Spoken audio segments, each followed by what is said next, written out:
Halo, bagaimana kabar Anda hari ini? Senang sekali kita berjumpa lagi dalam Berita Makassar. Bersama saya, Rusdi Maulana. Kami akan menghadirkan sejumlah informasi menarik untuk Anda dan berikut informasi utama hari ini. Sebuah bus angkutan kota terbakar di Jalan Jenderal Sudirman, Kabupaten Sidrap. Heboh, seekor anak buaya sepanjang 1 meter melintasi halaman parkir sekolah di Kabupaten Maros. Komisioner Komisi Pemilihan Umum Kota Parepare menolak berkas pendaftaran bakal calon legislatif dari Partai Keadilan Sejahtera.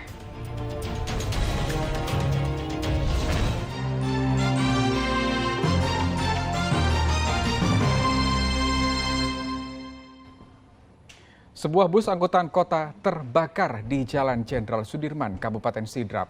Meskipun tidak ada korban jiwa, kebakaran bus ini menimbulkan kerugian materi ratusan juta rupiah. Dulu ke jasa. Si Jago Merah menghanguskan sebuah bus angkutan kota di Jalan Jenderal Sudirman, Kabupaten Sidrap. Bus berisi 23 penumpang itu bertolak dari Palopo menuju Makassar. Api diduga muncul dari bagian mesin belakang bus. Hingga kini penyebab kebakaran bus masih diselidiki polisi. Kendaraan bus, mobil bus Pipos yang bergerak dari arah kota Palopo yang sedianya akan menuju Makassar. Kejadiannya terjadi tadi malam sekitar pukul 02.00 WITA dini hari. Yang terjadi di Jalan Poros Jenderal Sudirman, Poros Makassar, Palopo, tepatnya di Desa Pangkajene, Kecamatan Mari Tengahe, Kabupaten Cidenren Meratang. Kepulan asap pada belakang bus awalnya diketahui supir cadangan bernama Ambo Enre. Meskipun tidak ada korban jiwa, kebakaran bus ini menimbulkan kerugian materi ratusan juta rupiah. Suwardi Gatang melaporkan dari Kabupaten Sidrap. Kita beralih ke informasi lain. Seorang bayi berumur 2 tahun di Palopo dianiaya ibu tirinya hingga mengalami luka pada beberapa bagian tubuh. Pelaku mengakui melakukan penganiayaan karena jengkel. Korban sering rewel. Seorang ibu tega menganiaya anak tirinya yang berusia 2 tahun di Kelurahan Songka, Kecamatan Wara Selatan, Kota Palopo. Tragisnya, penganiayaan telah berulang kali dan bahkan korban sempat menjalani perawatan intensif di rumah sakit dalam kondisi kritis. Korban mengalami luka pada beberapa bagian tubuh diduga karena dipukul dan dicakar. Korban kini dirawat oleh paman dan kakeknya dari pihak ibu kandung yang sudah wafat. Kejadiannya itu pada tanggal 27 April pada hari Kamis. Korban masuk di rumah sakit Siti Madiang. Jadi kita keluarga tahu hari Jumat pagi baru kita menuju ke rumah sakit bahwa kemenakan kita masuk di rumah sakit di GD. Bahwa kata dokter ke manajemen rumah sakit katanya anak korban ini mendapatkan penganiayaan seperti hidungnya berluka, berdarah, terus pergelangan tangannya ini lengan tangan ini retak, sebelah kiri retak, terus badannya memar-memar biru dan tidak sadar. Menurut manajemen rumah sakit kemarin katanya hilang kesadaran diri begitu waktu masuk rumah sakit, gawat katanya. Itu dugaan sudah berapa kali dianiaya itu? Sebelumnya sudah pernah terjadi 1 kali, tapi pihak keluarga dari kami mediasi damai gitu. Kita buat surat perjanjian bahwa tidak si korban si tersangka pelaku tidak melakukan perbuatannya lagi, tapi 2 bulan berikutnya ternyata melakukan penganiayaan kembali terhadap korban.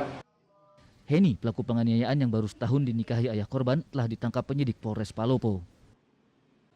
Pelaku, yaitu ibu tirinya, melihat kemudian mendengar si korban, dalam hal ini anak-anak di bawah umur tersebut menangis, kemudian rewel. Akhirnya timbul rasa jengkel dari pelaku atau ibu tirinya tersebut. Akhirnya melakukan tindak kekerasan pada korban. Kalau kondisi korban saat ini, Pak? Kondisi korban saat ini sudah dalam masa penyembuhan dan sudah diambil oleh pamannya atau diasuh oleh pamannya. Berdasarkan pemeriksaan awal, pelaku mengakui melakukan penganiayaan karena jengkel korban sering rewel. Akibat perbuatannya, ibu tiri korban terancam penjara 5 tahun. Wahyudi Baso melaporkan dari kota Palopo.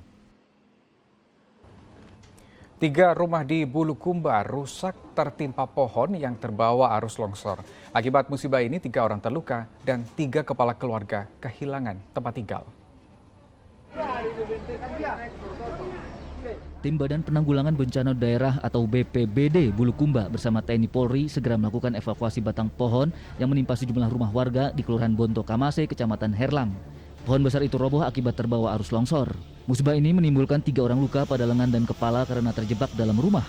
Mereka dibawa ke Rumah Sakit Umum Daerah Bulukumba guna mendapatkan perawatan medis. Tercatat 3 kepala keluarga kehilangan tempat tinggal. Selain evakuasi pohon, petugas telah memasang tenda darurat bagi para korban. Tidak hanya korban luka, musibah ini juga menimbulkan kerugian materi 150 juta rupiah. Tanah longsor yang mengakibatkan beberapa pohon tumbang dan terkena dampak beberapa rumah warga. Ada, kalau saya tidak salah, ada 3 kakak yang sementara ini dievakuasi untuk warga yang terkena.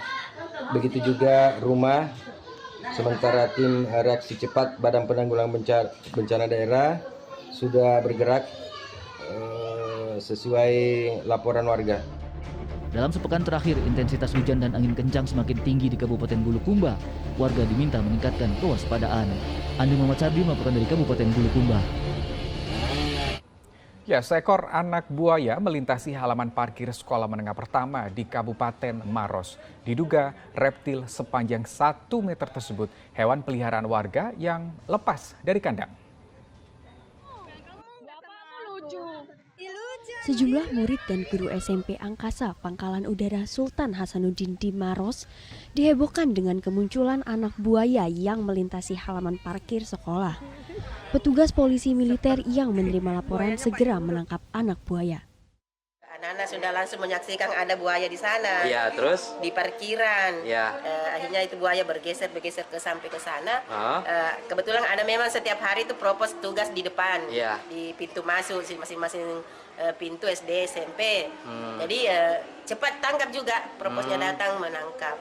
Iya sih, belum kayaknya belum dewasa itu. Oh, belum dewasa, masih anak buaya di. Iya, bagus giginya. Giginya, Bu. Iya. Tapi Bu, itu kejadian begitu kan, baru kan itu peliharaan, berarti giginya kan biasa dikikir toh. Iya. Nah, tapi itu kan giginya bagus. Masih bagus, berarti masih tajam, Bu. buaya lepas, iya. Oh, Ibu, ini baru pertama kali kejadian. Pertama kali. Oh, tapi ke daerah sini, Bu, ada habitat buaya nggak, Bu? Nggak ada. Nggak ada ya, Bu? Nggak ada. Ya. Setahu saya selama saya di sini nggak pernah ada itu habitat buaya, nggak ada yang penangkaran, nggak ada. Nggak ada, Bu. Tiba-tiba saja muncul di situ, anak-anak lihat, waduh.